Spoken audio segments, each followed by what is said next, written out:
waktunya lebih enak diatur, terus juga irit di ongkos, paling mantap. Aman dinilai ya. Jangan dikasih tahu yang itu. Tergantung sih kalau itu.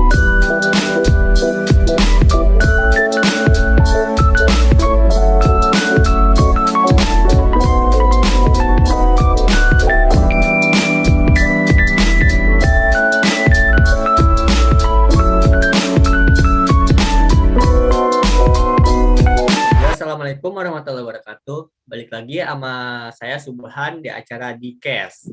Nah, di sini kita akan ngomongin hal-hal yang berbau matematika nih. Aduh, udah pusing aja ya. Siang-siang gini udah ngejelasin matematika. Tapi gue nggak sendirian, ditemani sama dua teman gue nih yang namanya Padia sama Rana. Nah, sebelumnya kenalin dulu dong. Kalian tuh asalnya dari mana sih? Halo, dari Fadia dulu ya. Saya Fadia Snai Putri, mahasiswa pendidikan matematika dari Universitas Singapura Bangsa Karawang, asal dari Kota Jakarta Utara. Halo semua, perkenalkan nama saya Rana Devindra Saputri dari Cikarang. Nah, kita dari Rana dari mahasiswa mana nih? Jurusan apa? Dari jurusan pendidikan matematika. Oh, sama dong. Ya dong. Nah, gimana sih kata kalian kita udah kuliah lebih dari kita udah mau 3 semester ya? Gimana sih suka dukanya kuliah online nih? Mantap. Kalau kuliah online gini ada suka dan dukanya juga. Sukanya itu ya waktunya lebih enak diatur, terus juga irit di ongkos, paling mantap. Aman dinilai ya? Jangan dikasih tahu yang itu. Tergantung sih kalau itu. Kalau dukanya ada nggak ketemu temen, nggak Nah, iya ngerasain. bener. Kita aja udah setahun kayak belum ketemu aja nih. Gua sama si Rana aja belum ketemu ya. Iya, bener. Emang kita pernah ketemu, Han? Kita kan pernah ketemu yang di Kuatu ya. Iya. Nah, emang ya sih di masa pandemi ini ya kita harus kayak saling jaga jarak. Khususnya kan ada 3M aja. Kita memakai masker, menjaga jarak, dan mencuci tangan. Nah, namun kayak di masa pandemi ini pun kita kagak sulit nih buat kayak terhubung dengan satu sama lain. Apalagi kan udah era modern kayak gini ya. Ada namanya yang Zoom, Google Meet, sama yang lainnya. Nah, tapi kayak anak-anak muda zaman sekarang tuh kayak itu aja. Kayak jarang memanfaatkan teknologi ini dengan baik. Bener banget, Han. Orang-orang kalau ngambil informasi tuh kadang nggak pilih yang mana yang baik, yang mana yang benar, yang mana yang hoax. Iya sih, benar. Kayak sekarang aja udah kayak beredar berita-berita hoax tuh kayak jarang disaring aja sama kalangan muda zaman sekarang. Nah, justru berita-berita hoax juga kan sering buat diviralkan atau di apa. Biar Benar. justru. Nah, gimana sih kayak menurut lu Yaran yang kayak arus modernisasi pendidikan tuh kayak gimana sih menurut lu? Nah, berbicara mengenai arus modernisasi, itu pendidikan juga merupakan salah satu hal penting yang senantiasa menemani kita menjalani hidup. Nah, kan kita mau bahas mengenai filsafat pendidikan kan? Nah, itu turut bersumbangsi dalam kehidupan. Dan tanpa kita sadari juga, belajar filsafat mampu mengubah pemikiran apatis menjadi kritis, serta mempertahankan dan mengembangkan gagasan secara sehat. Tepat banget sih, kayak filsafat tuh erat kaitannya tuh sama kehidupan kita sehari-hari. Setiap harinya tuh kita pasti menggunakan filsafat nih. Nah, katanya tuh matematika tuh lahir bersama filsafat. Udah kayak telur sama ayam duluan siapa kan? Nah, dalam matematika juga nggak lepas nih dari geometri nih. Nah, menjadi menarik juga nih kalau kita bahas tentang geometri kan. Menurut kalian gimana sih geometri itu? Nah, menurut saya geometri itu berkembang di Mesir dan Babilonia untuk memecahkan masalah kehidupan sehari-hari secara intuitif dan sebagai alasan logis yang dapat diterima. Nah, ruang lingkup geometri pun berbagai macam, ada yang mengenai garis, sudut, bangun datar, kesimetrian, kesebangunan, dan geometri analitik. Sedangkan objek geometri merupakan benda-benda pikir yang abstrak yang hanya ada di alam pikir manusia. Nah, geometri juga mengembangkan pemikiran logis melalui objek abstrak yang berawal dari keinginan menyelesaikan masalah di kehidupan nyata menuju ke dalam perannya dalam bidang ilmu dan teknologi. Benar banget yang dibilang Rana. Ruang lingkup geometri adalah mengenai garis dan sudut, bangun-bangun datar, bangun-bangun ruang, kesimetrian, kesebangunan, kekongruenan, sistem koordinat, dan transformasi. Sedangkan objek geometri sendiri merupakan benda-benda pikir yang abstrak, yang hanya ada di pikiran manusia. Oh, ternyata kakak-kakak ini kayak udah mendalami banget ya tentang geometri ini. Menurut kalian ketika di dalam ruang lingkup kita ada gak sih penerapan geometrinya itu? Kayak geometri itu sering dipakai kayak bangun rumah juga pasti dong kita menggunakan teori-teori geometri. Pastinya dong. Tanpa kita sadari juga, sebenarnya di kegiatan sehari-hari kita pasti membutuhkan geometri. Iya, tapi kayak orang-orang tuh nggak sadar loh, kayak matematika tuh sebenarnya kita belajar apa aja sih gitu. Kayak matematika tuh taunya ngitung-ngitung doang, kayak gitu. Ya, benar sekali itu. Apalagi ya Orang-orang, kalau gimana tuh? iya, terkadang orang-orang kurang sadar bahwa matematika memang diperlukan dalam kehidupannya dan sangat berguna. Benar-benar. Nah, terkait dengan geometri, balik lagi ya ke geometri ini. Di balik yang asing ya, kayak kata geometri itu, ada gak sih sejarahnya itu kenapa bisa ada geometri gitu? Awal mula geometri yang tercatat dapat ditelusuri ke Mesopotamia kuno dan Mesir pada milenium kedua sebelum Masehi. Geometri pada awalnya adalah kumpulan prinsip yang ditemukan secara empiris mengenai panjang, sudut, luas, dan volume yang dikembangkan untuk memenuhi beberapa kebutuhan praktis dalam survei dan konstruksi. Nah, teks geometri paling awal yang diketahui adalah Mesir Papyrus Wright dari tahun 2000 sampai 1800 sebelum Masehi dan Papyrus Moskow sekitar tahun 1890 sebelum Masehi. Nah, ada tablet tanah liat Babilonia seperti Plimpton 322 1900 sebelum Masehi. Contohnya, Papyrus Moskow memberikan rumus untuk menghitung volume piramida terpotong atau frustum. Nah, itu ada tablet tanah liat dari tahun 350 sampai 50 sebelum Masehi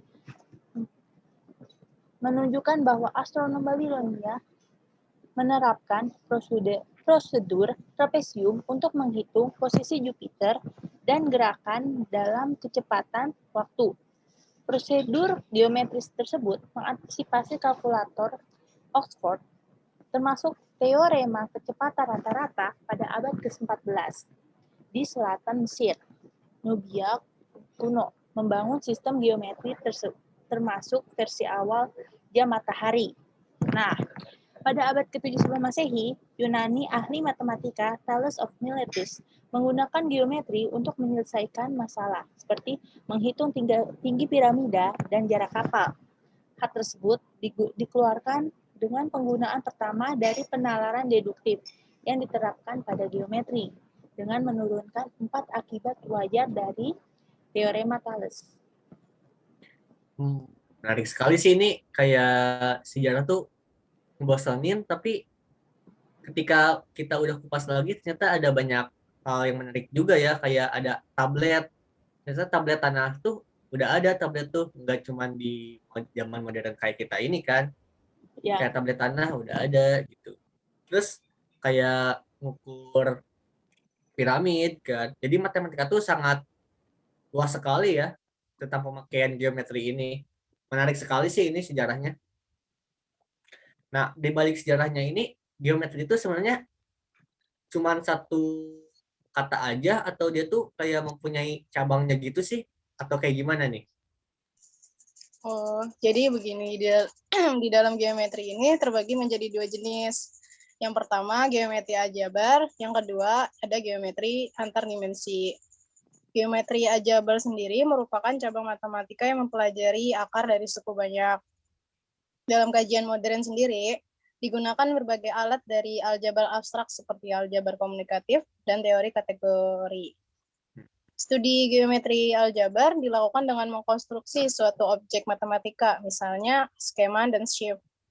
Kemudian, meninjau hubungannya dengan struktur yang sudah dikenal, berbagai alat ini dibuat untuk membantu memahami permasalahan mendasar terkait geometri. Geometri aljabar juga merupakan salah satu topik sentral dalam matematika dengan berbagai topik terkait seperti analisis kompleks, topologi, teori bilangan, dan teori kategori, dan lain-lain. Yang kedua ada geometri antar dimensi. Yang dua dimensi sendiri sering kita kenal sebagai bangun datar. Contohnya persegi, persegi panjang, segitiga, lingkaran, dan lain-lain. Kalau tiga dimensi, kita sering dengar sebagai bangun ruang. Dengan contoh, balok, kubus, kerucut, bola, dan lain-lain. Seperti itu. Oh, ternyata jenis geometri itu banyak banget ya, nggak cuman kayak geometri itu kotak, bulat kayak gitu. Ternyata banyak banget gitu ruang lingkup geometri ini. Kayak ada sudut, garis, bangun-bangun datar, bangun-bangun ruang, kesimetrian, kesebangunan, kayak gitu kan. Nah, dalam perkembangan geometri seperti lebih merujuk ke bentuk-bentuk yang sudah pasti nih, kayak segitiga, segi empat, lingkaran, kayak nggak asing aja di kehidupan kita sehari-hari gitu. Dan bangun ruang pun kayak kubus, balok, prisma, bola, dan sebagainya. Nah, di dalam bentuk-bentuk ini pun pasti dong kayak ada rumus-rumus yang mendasarnya, kayak volume kubus gimana, volume bola gimana gitu kan. Nah, termasuk juga penerapannya nih dalam sistem koordinat kartesius nih. Nah, baik untuk dimensi 2 ataupun dimensi 3 ada pastinya ya. Benar sekali. Geometri juga menempati posisi khusus dalam kurikulum matematika dasar dan kurikulum matematika menengah. Karena banyaknya konsep-konsep yang termuat di dalamnya. Nah, tepat sekali. Di dalam kurikulum matematika tuh kita dari SD sampai sekarang nih kuliah tetap aja geometri itu nyantol aja gak kemana-mana gitu. Terus kita pelajari. Nah, apa sih yang kita dapat nih dari mempelajari geometri nih? Nah, tujuan yang kita dapat mempelajari geometri itu adalah untuk mengembangkan kemampuan berpikir logis, mengembangkan intuisi keuangan, menanamkan pengetahuan untuk menunjang materi yang lain, dan dapat membaca serta menginterpretasikan argumen-argumen matematik. Bukan hanya itu saja loh, tinjauan ontologi melihat bahwa geometri merupakan sesuatu yang bereksistensi karena dapat ditangkap oleh pengenalan manusia yang berawal dari pengamatan objek yang konkret sebagai model menuju pengetahuan abstrak dalam kesadaran manusia. Menarik sekali ya, kayak tujuan geometri itu nggak cuman kita ngitung-ngitung aja ya, ada intuisi di baliknya itu. Nah, menarik sekali sih kita dapat menganalisis nilai filosof matematika nih terhadap geometri. Benar sekali, kawan. Geometri juga mengembangkan pemikiran logis melalui objek abstrak yang berawal dari keinginan menyelesaikan masalah di kehidupan nyata menuju kepada perannya dalam bidang ilmu dan teknologi. Pada ranah epistemologi ini, kebenaran pengetahuan geometris pada akhirnya harus dapat dibuktikan secara deduktif, sehingga penarikan kesimpulan dapat dipertanggungjawabkan kesahannya secara matematis. Benar, geometri berperan dalam pengembangan ilmu dan teknologi. Geometri juga telah memberikan sumbangan tentang cara berpikir. Keindahannya terpancar pada penggunaannya dalam bidang pengetahuan, sehingga dengan mudah geometri mendapatkan landasan aksiologinya.